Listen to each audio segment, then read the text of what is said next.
Zdravo, Tanja, prva dva naslova državne prvakinje v novem dresu. Kakšen je bil tvoj dan?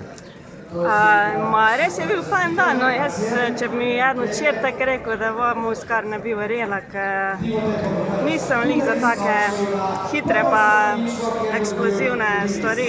Tlele v Idriji je pa bilo res precej pospešeno, veliko na moč. Bolj malo spona na tempo, kar meni bolj paše, ampak preprosto daš od sebe tisto največ, kar moraš. In se mi je poklopilo, no, in v kratkem krosu in tudi zdajle v eliminatorju. So imeli se tekmovalke tudi smola, ampak to se vrača taki šport. Tvoja glavna disciplina seveda ostaja tista olimpijska. To je verjetno dober trening. Ja, tudi tak je bil namen zdajle, ker gremo v Novo mesto na prvi svetovni pokal. Tam bom dirkala tudi kratki kros in kakor tam poznam progo, je še bolj hitra skoraj kot tale tukaj, ampak ja, fajn trening je bil in tudi tam se bom potrudila maksimalno.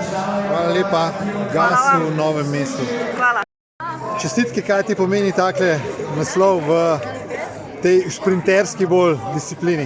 Ja, v bistvu glede na to, da proga ni ustrezala meni in sem vseeno uspel zmagati, je pač super. Pomeni, pač vsaka majica državnega prvaka ti tako pač nekaj pomeni. Super je to, ko sem dobil tudi 50 pik, kar mi bo pomagalo na ostalih mednarodnih dirkah. Tako da, ja. Pa najboljši trening je tisti, kjer je treba iti na polno, ne? Definitivno, bil je zelo dober trening pred prihajajočim svetovnim pokalom, ki se ga zelo veselim, tako da, to je to. Hvala lepa, se vidimo. Se vidimo.